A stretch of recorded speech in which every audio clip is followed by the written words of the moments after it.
All right, everyone, thank you for joining. We're going to kick off.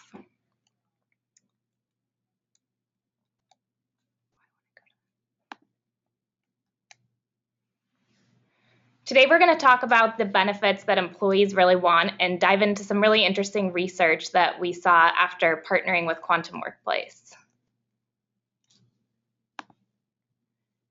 Today, we'll give a little background on the report, dive into the impact of benefits on your employee engagement, and then talk a little bit more about what employees want versus what employers are actually providing. And lastly, we'll dive into 10 ways that you can make your well-being program really relevant today. And then we'll go into Q&A. So if you have any questions throughout the broadcast, just submit them through GoToWebinar and we'll get to them at the end of the webinar. And if you're on Twitter today, we'll also be tweeting with the hashtag LimeadeQW. So today's speakers, we have Jason Lauritsen from Quantum Workplace. He's the director of Best Places to Work and leads a program that collects data from employees around the nation. And we also have Henry Albrecht, the Limeade CEO, and he founded Limeade in 2006 and offers a technology platform to large companies to inspire health, well-being, and performance. And away we go. So this is Jason Lauritsen. Henry, do you want to say hi? Hey everyone, excited to be here today. So they know which voice is which. We are literally very thrilled to be with you today because we have some really cool stuff, some really cool findings from some joint research that Quantum Workplace and Limeade did together at the end of last year. But I'm going to start by providing a little bit of background as to how we got here and how we ended up doing this work together. So first, a little bit about Quantum Workplace. Our goal as an organization is to make work awesome. So we build tools that harness the power of employee voice to help leaders and organizations to do just that, to make work more awesome for their employees. As part of that, we also conduct a lot of ongoing employee research to get a deeper understanding of what makes cultures awesome, what makes cultures work for employees and makes those cultures good for business. And when we do this kind of research, we often reach out to industry leaders who have deep expertise and some interesting questions to ask. And that's how we found our way to Limeade.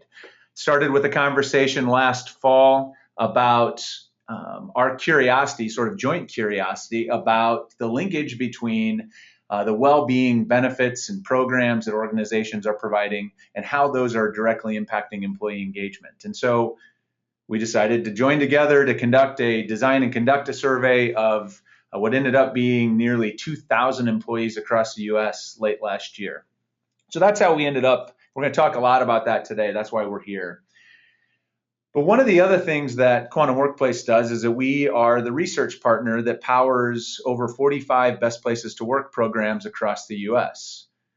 Which ironically also made Limeade a really great partner because Limeade is a Best Place to Work finalist here in the Seattle area with the Puget Sound Business Journal. So not only do they understand culture, they actually walk the talk, which is awesome.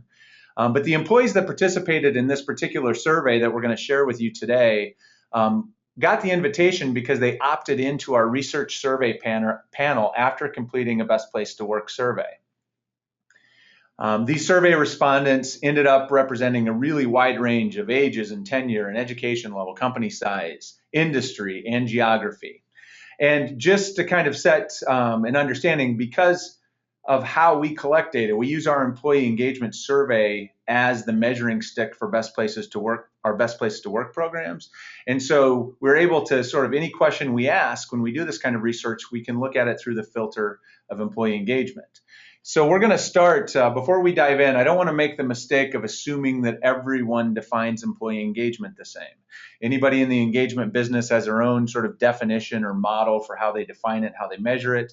One of the things that made us good partners with Limeade is, despite they have a slightly different definition of engagement, there's a ton of overlap between our two models. Because the measurement we use, and when we talk about engagement today, is on the Quantum Workplace platform, I want to start by defining what we mean when we talk about engagement. And by our definition, engagement is a blend of three outcomes that sort of all leaders and organizations are after with our employees. Advocacy is where we start. That's employees who we want our employees to tell a great story, to be essentially preaching the good word of our brand. We want them to be applying discretionary effort, which means simply, I guess, that our employees are willing to invest of themselves in their work. They're willing to go above and beyond when we need them to. And I guess the last piece is the holy grail, right, of what we're after, retention. And in our mind, that's really about capturing an employee's desire or intention to stick around, to be with us in the future as an organization. So those three things together are what we mean when we talk about engagement, and that is how we measure it. One other thing, definitionally, I guess we'll put out front is we're going to talk a lot. We're going to use this language as we move through the rest of the slides. When we measure individual employee engagement at Quantum, we classify employees as being in one of 4 different levels of engagement. Engaged is what we're all after, right? Our engaged employees are the ones that are all in, their heart and mind is in their work. Contributing is those employees that aren't necessarily fully engaged yet. They come, they do their work, but they're not all in yet. Disengaged are those employees that the best way I can describe it is they've mentally quit, but they keep coming to work, right? We recognize these people. And then there's hostile, and hostile is the most problematic, is that hostile employees are those who have mentally quit, they keep coming to work, and then they're applying their energy to sabotage the engagement of those around them. So, yeah, one of the reasons I'm excited to partner with Jason today, this is Henry from Limeade, is that there are simple things you can do to move people from the right side of this page to the left side of the page. And we're going to share some of those at the end of the webinar today. But this is not intractable, but obviously hostility is not the best thing in the world. No, and we don't want to leave a lot of people in that category. Yes. So let's get into some of the results of this research. That's what we're all here for today, now that we have this foundation established. And I think that the first place to start is really a headline. I mean, the major headline that came out of this work, and I don't know that it was overly surprising, Henry, but I think the part that was really exciting, I think, for both of us, wasn't that we found out that employees, when they believe their employer cares about them, that they're more engaged, but it was the degree to which they're more engaged. I mean, those that believe their employer cares about well-being were like 38% more engaged, 10 times less likely to be hostile. Like, that's pretty cool. Yeah, it's awesome. I was thinking, unless you're in a really hardcore heavy metal band, hostility is usually not a great workforce trait. And then secondly, some other research that we've been studying in the market adjacent to this shows that, what happens when people are more engaged. So more engaged employees essentially help you have happier customers, better serve patients, larger market share, and ultimately more business success, profitability, and stock price, and all the other things. So this isn't just interesting because people are more engaged. It's interesting to the bottom line of large employers. Absolutely. Or any employer, really. Absolutely. So a little, as we start to peel back a little bit deeper, one of the sort of foundational questions we asked of the survey participants was whether their organization provided them with some kind of health and well-being benefits. And obviously, or as you would expect, the vast majority of them, over 90%, said, yes, my organization provides me with those kinds of benefits. And then when we asked about satisfaction, what we found was that of engaged employees, of those that measure as engaged, 3/4 of them were satisfied with their benefits in generally, but fewer than half of those that showed up as hostile were satisfied with their benefits. So does this mean that when we get complaints from people about the changing benefits or how they don't like their benefits, it may be that they have a legitimate beef, or it may be that they're your least engaged employees? It could be. I think here what we know from the data is really that there's a correlation between the two, and I think it's almost as likely that engaged employees in general sort of have a general positive, more gratitude or outlook, whereas hostile employees, you could probably ask them about anything, and even if they like it, they might tell you they don't. So there's a correlation here, right? We don't know that I wouldn't go as far as to say there's any causation. So we'll peel back even further, and I think this next slide is interesting. One of the things we explored, or we asked of survey respondents, is we asked them to share with us the what benefits, how many benefits from a pretty long list their organization was providing.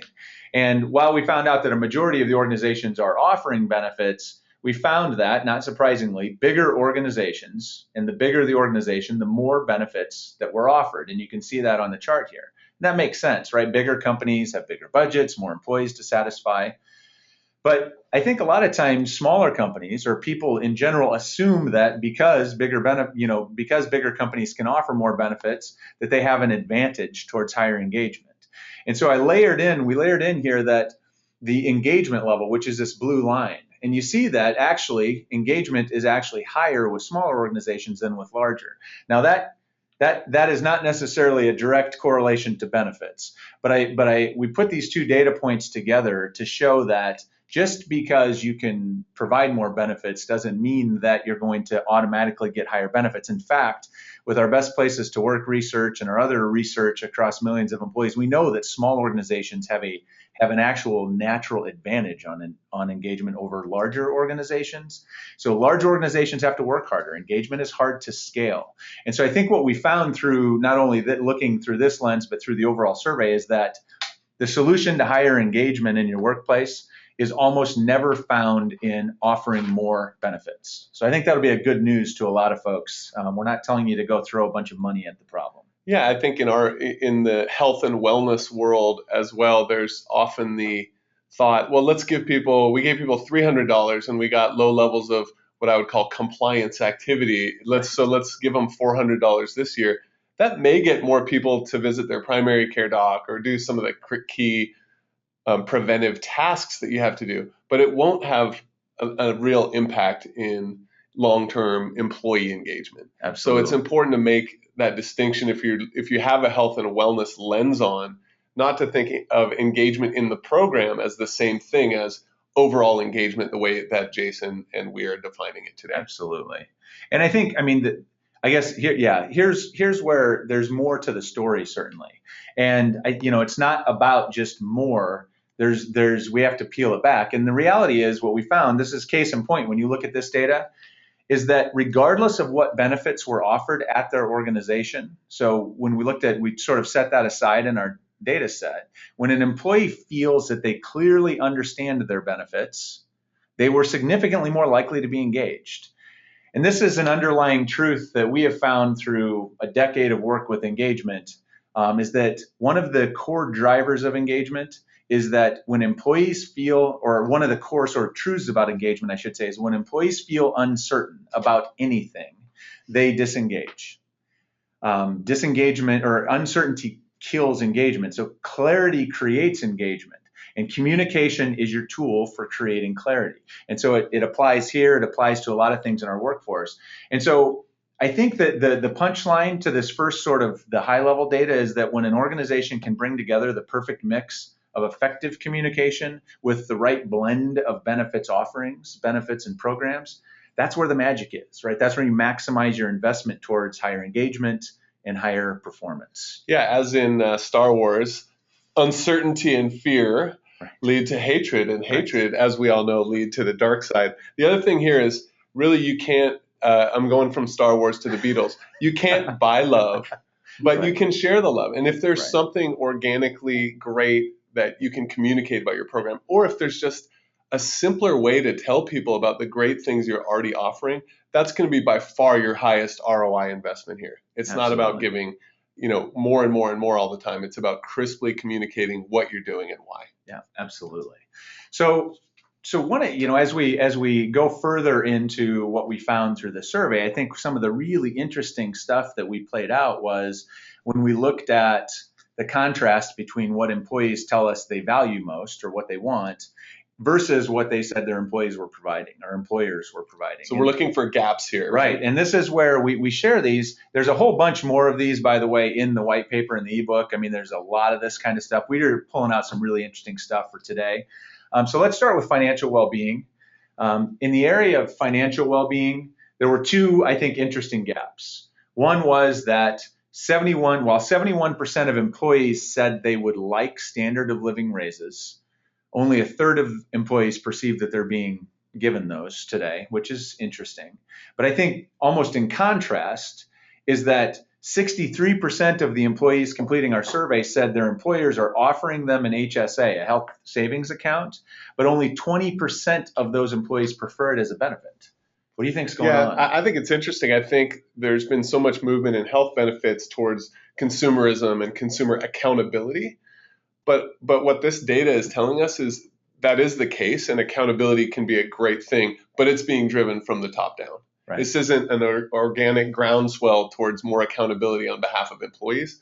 This is a corporate initiative. And That doesn't mean it's unimportant. It's just you should know where it's coming from when you do your communications. Well, and I think again, back to communication or back to education, it might be too, like, trust us, as the executives, this is good for you. And employees are saying, I don't get it. Yeah. Like, I don't understand, they may not understand the value. And so there's probably a communication gap. Yeah, we have some clients who are basically just tying it back to their mission. Hey, our mission is to serve customers or to do world-class research or whatever. And every dollar that goes into kind of wasted benefits cost is hurting our mission. So that's one angle that we've seen some employers take here. Absolutely. So another and this is just a general comment, I guess, to those of you listening, is before you start making changes, before you start thinking about tweaking policies and programs, I think it's one of the things that's important to think about is to look at the composition of your workforce, particularly through the lens of demographics.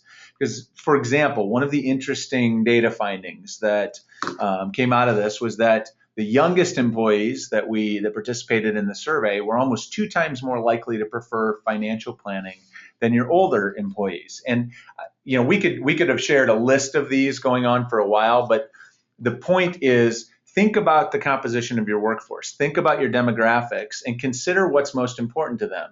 Our needs and our desires change as we move through our life. So let's look at another interesting slice, another gap that we found, and this is around nutrition. I found this to be pretty fascinating, Henry, that 3/4 of employees in our survey said that they would like more, or they want healthy cafeteria and vending options as a benefit, but less than half of the employers actually provide it. And I think beyond the benefit that you get from eating healthier and having employees eating healthier, I mean, that I think is a fairly obvious benefit. We also found that those that are getting this benefit, that have access to this, are actually almost 10% more engaged when they have it than those that don't. Yeah, it's interesting. I think our theory here, and I'm going to give a little mini case study, is that this is actually this is an example from Cincinnati Children's Hospital, one of Limeade's customers. This is their cafeteria. You can see when you walk through the line, when you walk through the buffet, the employer is telling you what's green and yellow and red and a little bit of the factual information. But what they're also doing is telling you they care about your health and well-being. So to me, this is a double whammy. The employee walking through this line and getting lunch will believe their employer cares about their well-being and about their health. So it's kind of a simple application of behavioral science that can drive some change day to day, but also show that the employer cares. The next slide here is just about taking a stress break. I think you had some.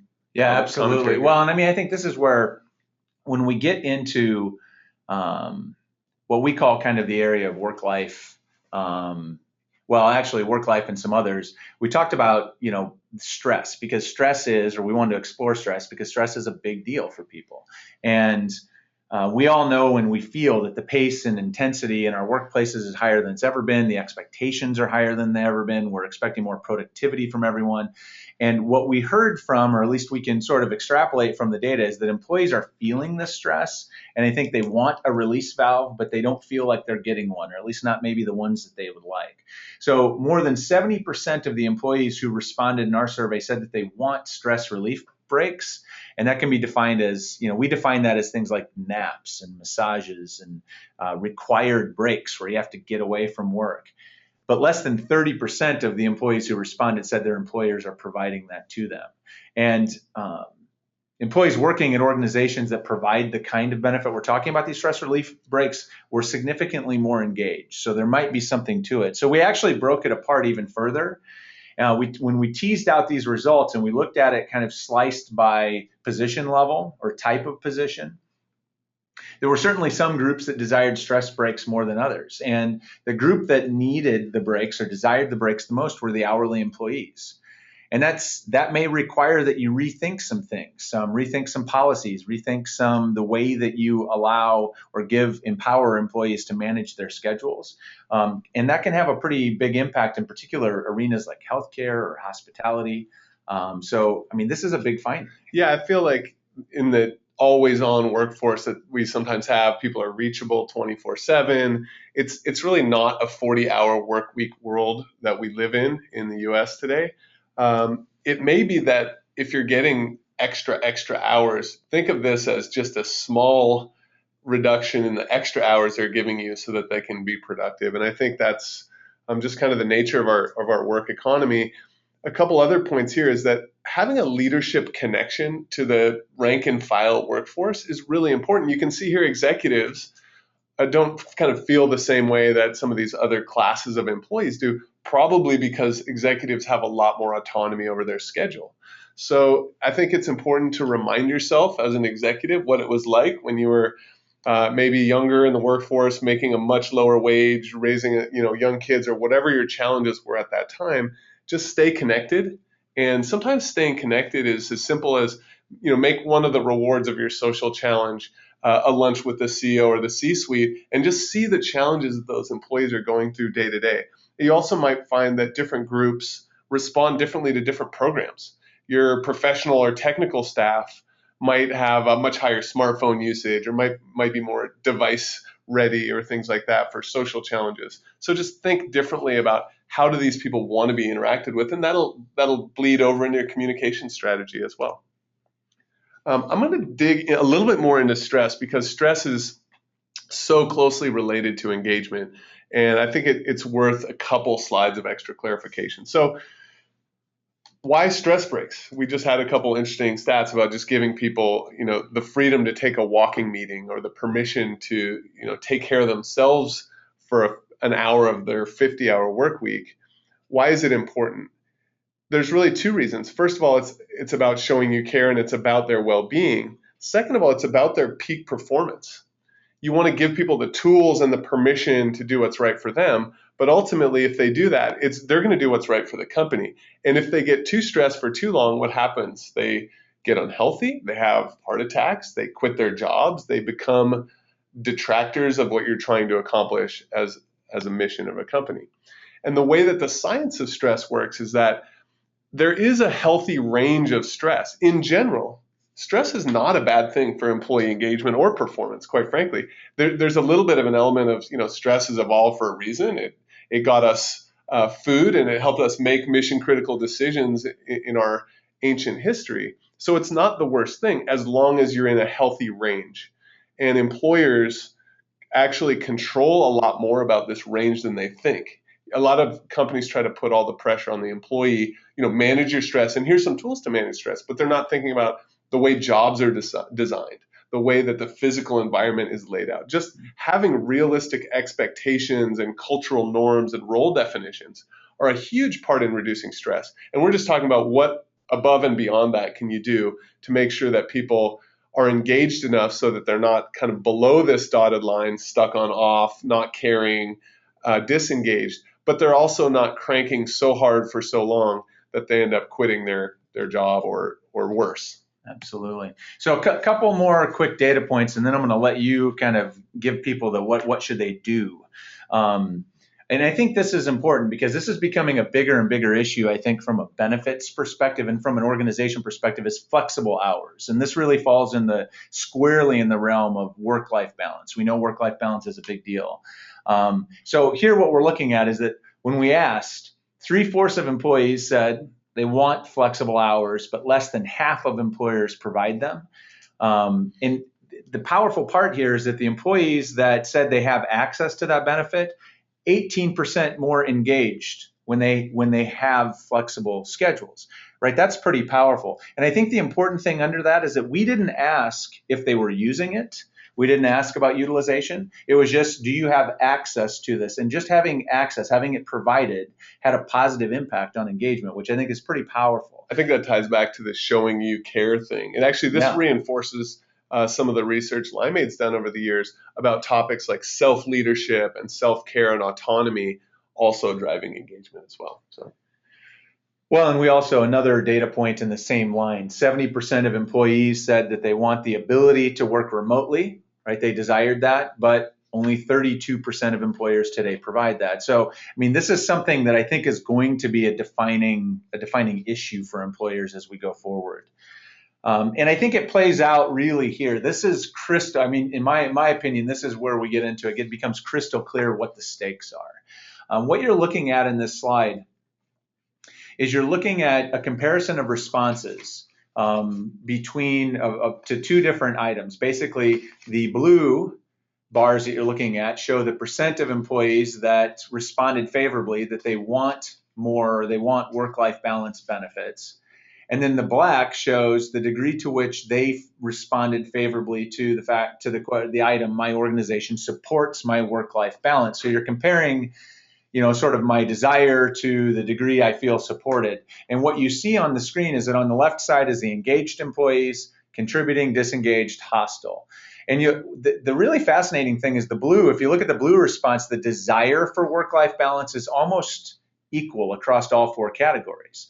What's kind of startling is what happens when you compare the others. So with engaged employees feel that their organization supports their work-life balance even at a greater level than what they desire it, which is they're exceeding expectations. Right. So I think there's some magic there. And then the gap gets big fast, and it really gets big. And so I think there's some pretty powerful stuff in here. This isn't something you can ignore. Well, and if you look at correlations between engagement and retention, for example, quitting your job or just burning out and becoming a detractor, this is a way to sell stress management programs. Right. Is not just to tie them to, health claims reductions or other kind of traditional ways to think about what's the value of stress. It's let's look at it as a direct correlation to who's left our company. In fact, let's look at our high-performing, high-potential people who have left, and let's go do some interviews with them and see what the reason was.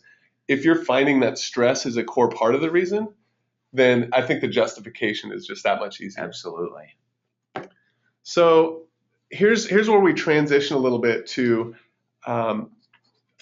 the 10 ways to make your employee engagement more relevant. So we just wanted to end with some tips and tricks before we get to Q&A, and I'll try to do these really quickly. So just first a little bit on philosophy. When Limeade started, we were researching the intersection of health and well-being and performance. Health is factors like blood pressure and weight and nutrition, exercise. Well-being you can think of as things like teamwork and belief in the company and optimism and positivity and the ability to reach your potential. And job performance is, it's things like job satisfaction, but also do you have the resources to do your job and how focused are you on doing your job?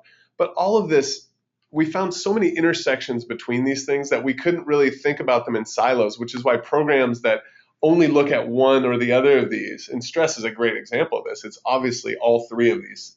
It affects all three of these things. We found that in almost every area that was connected to well-being, it drove well-being and performance and health. It's our concept that you really live a singular life. You don't live your health life in a silo separate from your work life and your home life. And that's what we founded the company on. But the blue circle is like the petri dish of where this all happens. And every blue circle, every culture is going to be different.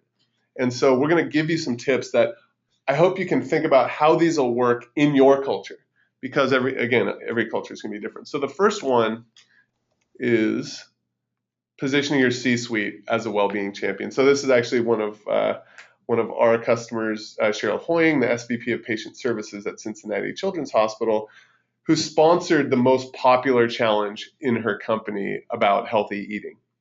And the data we have tells us that when employers genuinely care, as we said at the start, this is when engagement takes off. The next tip is about using all of your communication tools. What Jason started with is that communication is critical here. But you don't want to overwhelm employees, confuse them with 20 different employee portals for each benefit. Employees don't trust insurance companies or portal providers in the same way that they trust you and your voice, or especially the C-suite. So provide employees a single place to get and learn about all of the offerings you have in benefits, and then be transparent and very genuine about why you care about their well-being. Trust them and trust their intellect. The next is start strong and at the top. We had a client who is very data-driven and decided to test the response rate of emails that came from the C-suite versus that came from HR and benefits. And what they found was 10% open rate from HR and benefits, 75% open rate from the C-suite. So if you want a quick hit 7.5x return, get the executive support and get it right out of the gate, because those people are engaged at the start. You show they care. You care early on in whatever your program year is, or at open enrollment, et cetera.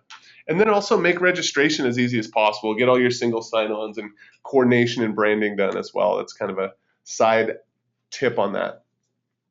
The next one is local pride. I have had the privilege of spending time in Columbus, Ohio, and I was thinking, how not just irrelevant but annoying would this picture be if you were based in Ann Arbor, Michigan? It would be super annoying. So don't put something in front of someone that doesn't feel like it was invented there or part of your culture. So think about things like industry, geography, even job code and sex and local leadership and male versus female, maybe even age specific or role specific, or maybe there's a local leader that has a specific amount of energy or vibe that you can play up. So play that up as much as you can and get that rivalry and competition feeling local. The next one is don't start with money. One of our first tips is, was about, it's not necessarily having more and more and more benefits that drives engagement. Money may be a huge part of this. I would say first start by asking your employees what they really care about. It may be money. It may be paid time off. It may be health savings account contributions. It may be lunch with the CEO. It may be a cumulative donation that the company makes to a regional charity that you all care about or that's tied to your mission. And sometimes it's as simple as a thank you, a sincere thank you from the company or from the manager to the employee. So don't make assumptions about what's meaningful to your employees until you know.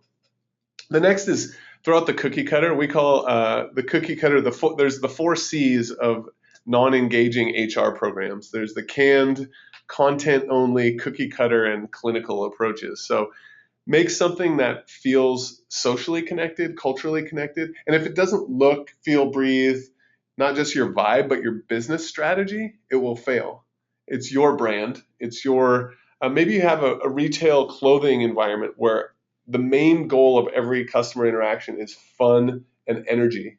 Well, if that's the case, everything about these programs that you offer for well-being or engagement or health should really scream fun and energy, because that's strategic to your business. Next, I would say keep it fresh. We at Limeade now support over 80 apps and devices that kind of allow some of the techie self-trackers to have fun. But keeping it fresh might just mean that you launch a new set of initiatives or challenges that are strategically relevant every quarter or every month or every 2 weeks. Whatever the frequency that works best in your culture is a way to keep it fresh. And we would hope that you'd have some good guidance from your partners and vendors on this type of thing. Lastly, champion networks are so powerful. One thing I learned from a prior employer is that their best employees, the employees that were promoted the fastest, compensated the best, were actually the people who started or led some of the volunteer clubs they had. Maybe it was a ultimate frisbee club or one of the kind of charitable organization clubs that get started at organizations. So these are your best advocates, your highest performing employees. They may be the people who can also inspire others the best. So another thing we've seen is having employees nominate other employees is a great way to get them to be a little less concerned about being self-centered. If you say nominate yourself as a hero of engagement, you might get 100 responses. If you say nominate someone else who's really inspired you around you, you might get 500. So we've actually seen that take place in some of our large employer clients. Last is know what's working. Obviously, if you're going to be data-driven about everything else you're doing in HR and benefits, be data-driven about engagement. That means having an assessment that assesses engagement. It means setting and tracking business goals related to it that you can measure and track over time and see how they move up or move down with different seasonal or other initiatives. And those metrics may be health metrics, performance metrics, well-being metrics. Maybe that you actually want people to complete certain tasks for safety or compliance or accountability or making smarter decisions in their workplace. It may be that the results you're tracking are just how much time and energy you have to spend on this initiative versus how much of it goes viral and kind of becomes self-managing. You don't need a 10-person team to do this right. if, and maybe that's a point of saving. So selling this to management requires a kind of multi-pronged approach. And lastly, maybe the best way to sell this to management is use data, but also use storytelling. The power of story is so amazing. And if you can get just that one person that transformed their life or learned a new skill and maybe changed their financial future for their family or lost 50 pounds. So if you can highlight innovation, it will help justify investment and attract the kind of evangelical talent that really you're seeking as an employer. So to wrap up, and Jason and I will kind of ham and egg a little bit here, but basically the first finding is more is not always better. You can share the love without having to break the bank. Next, just listen. Be a good listener. The answers are out there in your culture, and there's no cookie cutter approach that's going to give you everything you need. You can just ask your people. And then the royalty here in the bottom. We couldn't decide which one was king or queen, and we're creating a gender parity here between them. But the royalty here is culture and communication. You can't do one without the other.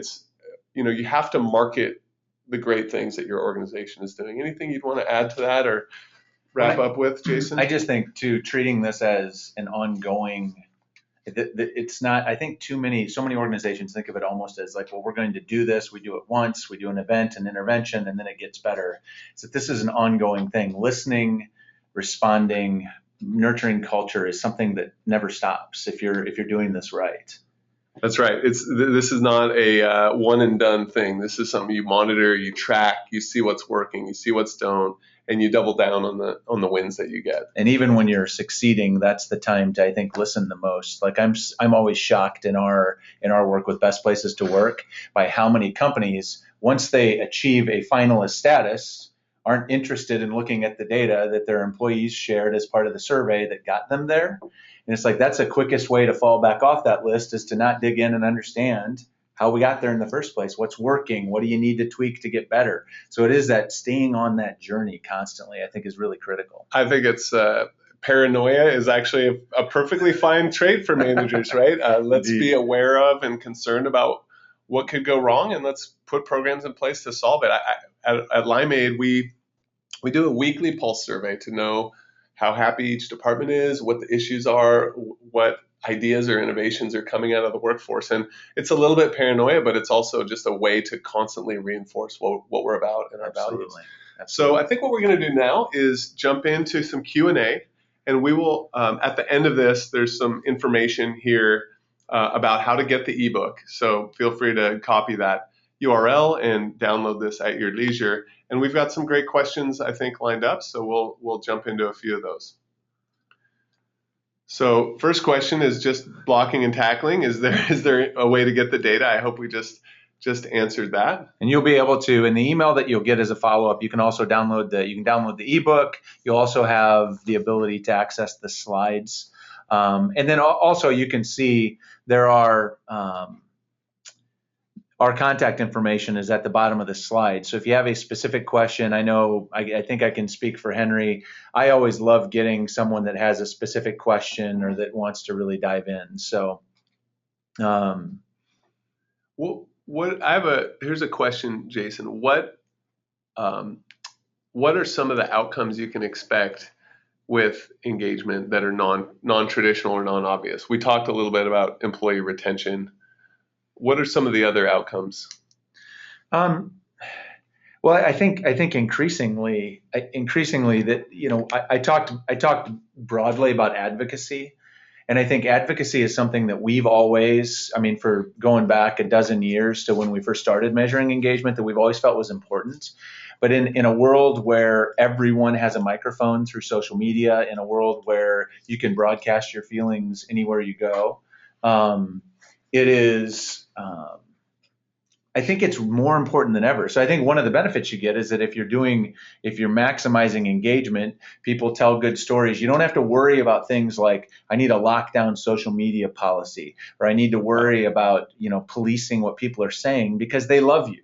And not only do they love you, but they're out on Facebook. When someone else is talking smack about your company, they come to your defense. right? Yeah. They protect you. And so I think that's probably one of the biggest overlooked things that really is an engagement outcome that we don't directly probably measure, Yeah. but I think it's in there. Well, actually, no. I mean, your Glassdoor rating is we've seen directly related in many cases to how many candidates you get in the door. I mean, recruiting departments, talent acquisition departments spend millions trying to get good candidates. And if you have this reputation, maybe you win an award for your culture here and there.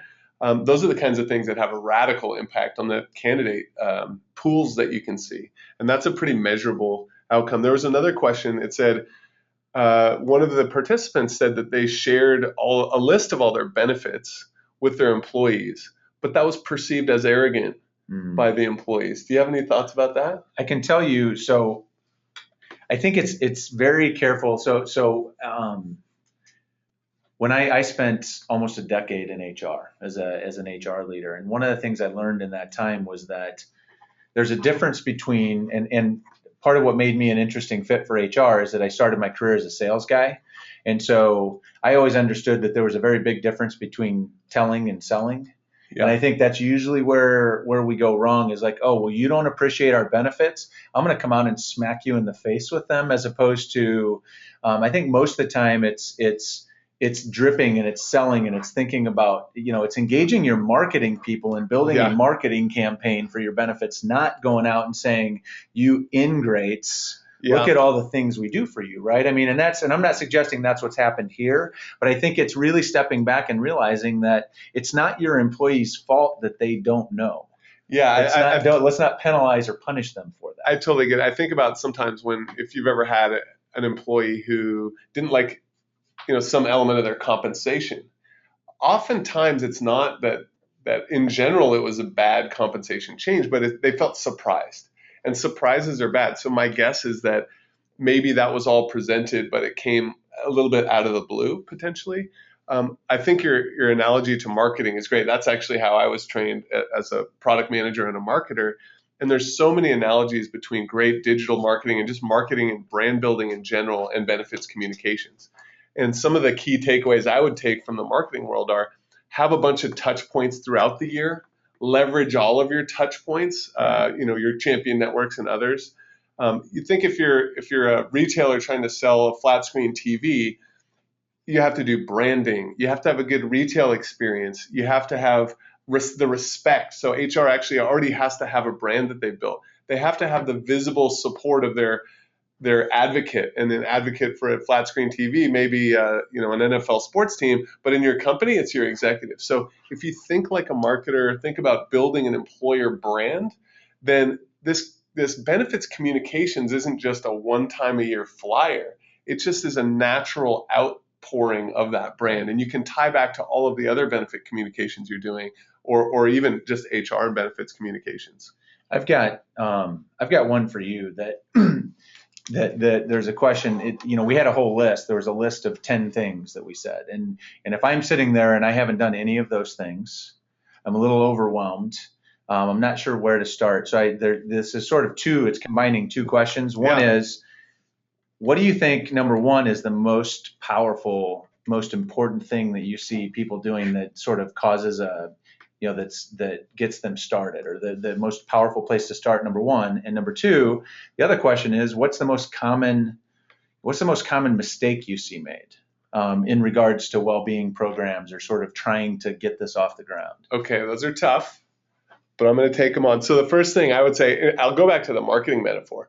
What's the first thing you do in any kind of marketing world is you listen. You listen to how people want to be communicated to, what they care about. So I would make my first step actual research with real employees, in person, surveys, on the phone, however you can get the feedback that's meaningful, and run it like a real research project and prioritize the most important things that they care about. If you do this right, even if your communications aren't glossy and beautiful, they will be on point and strategic. So my advice is actually do your listening first and get the data. Listening isn't just a qualitative exercise. As you know, in the research business, listening can be a very quantitative, very data-driven exercise. So that would be the place I would start. And then you have a foundation for everything else you do after that. The second question was, what do people do it wrong? this is probably a personal pet peeve, but the biggest thing that I see wrong in any size employer is they think about benefits issues and human capital issues as two separate silos. And people don't live in silos. As we talked about with health, well-being, and performance, people aren't saying, oh, great, I want to get my benefits communication. And then next week, I want to learn about human capital programs that are going on. And then next week, they want to see it all together. So I would just say break down the silos between HR and benefits. We actually see a lot of organizations shifting to just different org structures. And they're having a chief human resources officer who reports to the CEO, maybe not to the CFO or COO. So just getting that silo broken is probably the biggest mistake and the biggest opportunity for having more champions and more widespread buy-in. There's another question that came in that I think we probably both have insight to add to, which is a question about when, if they're doing an internal survey, this is a company seeing their survey participation rate is declining, and they're wondering what to do about it. And typically we believe in our research that participation rate is another layer of measurement of engagement. So when your participation rate is going down, even if your engagement level is maintaining, you're probably seeing a decrease in engagement, because participation rate tells you something about it. And I think the first thing it tells you is it tells you whether or not they believe that this exercise is worthwhile, is in their best interest, or whether it's sort of become corporate busy work. And I think, so, our advice when you hear something like this is go back and what did you do? Look at your past survey results and ask yourself question, what did we do with those survey results that would prove to these employees that this next survey is going to be worth the time to do? And it's if you not can't a black answer hole. that, then I think that's where you start. So start by looking backwards, I think, to figure out going forwards how to get more people. Right. And the worst thing you can do is survey people and then do nothing. Right. So Absolutely. Survey people and do something. This will be the last question. Thanks, Jory, for keeping us on track. And thanks to everyone. So the last question is, how can you succeed without leadership support? I'll start, and then Jason, I'll let you have the last word here. So if I'm at an employer and I don't have leadership support, I would say, is there a will that's just not uncovered? Maybe do we not have the right access to leadership support? So I would say if there's a will to support the engagement initiatives you have, find it. But if you look and you've had that conversation directly with the leadership of the company and the CEO or whoever it is, and the will isn't there, then frankly, I would say you're not an engaged employee. You're not personally aligned with your passion for engagement with that organization. So, what do you do when that happens? Well, we know what the data would say you would do. Likely you will leave that organization. But if you're not really well aligned with your passion and what the CEO or the leadership wants to do, you're not going to fix it. It's not fixable. And so that's time when you join a new team. And there may be, and I commonly give that same advice. I think there maybe is one step. If you're not quite ready to jump, the step in between that I guess that I've recommended to many over the years is find a way to prove it.